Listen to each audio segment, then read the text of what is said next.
સંસારમાં અમને આટલા બધા પુરાણો સાંભળ્યા પણ હજી શાંતિ મળી નથી. શાંતિ મળે એવું કંઈક સંભળાવો ને.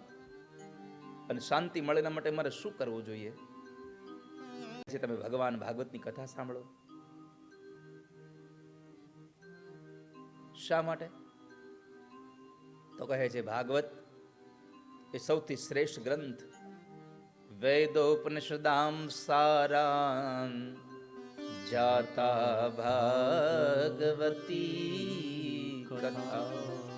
વેદ અને ઉપનિષદનો સાર એટલે શ્રીમદ ભાગવત છે. તમે કથા સાંભળો. અને જ્યારે ભગવાનની કથા પ્રત્યેની વાત થઈ એટલે શૌનકોએ એટલી પ્રીત બતાવી કે બાપજી આ કથા અમે બીજે ક્યાં સાંભળવા જઈએ? તમે જ અમને કથા સંભળાવો ને.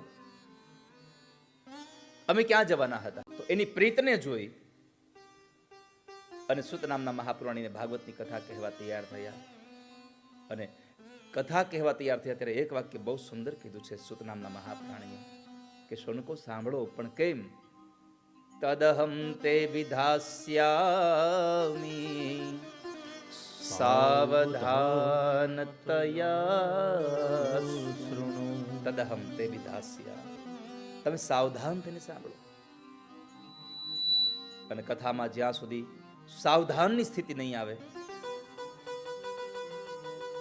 આપણે જ્યારે 15મી ઓગસ્ટ 26મી જાન્યુઆરી જ્યારે આપણે આપણા રાષ્ટ્રના એ ધ્વજને સલામી દેવા જઈએ છીએ ત્યારે સૌથી પહેલો ઓર્ડર આપણને મળે છે સાવધાન.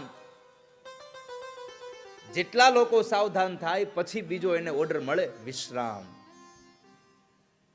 જીવનમાં સાવધાન નહીં થાવ ત્યાં સુધી વિશ્રામ નહીં મળે.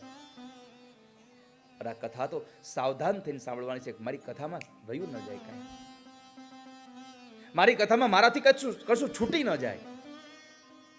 અહીંયા આવીને કીપ સાયલન્ટ, એકદમ એકાગ્ર ચિત્ત, બધું જ ભૂલી જઈએ. બીજો સમય ભલે ઓછો મળે પણ જ્યારે આવી પરમાત્માની કથા મળી હોય ને વાલા ભક્તો, ત્યારે પ્રભુની કથાઓને સાંભળી લેજો.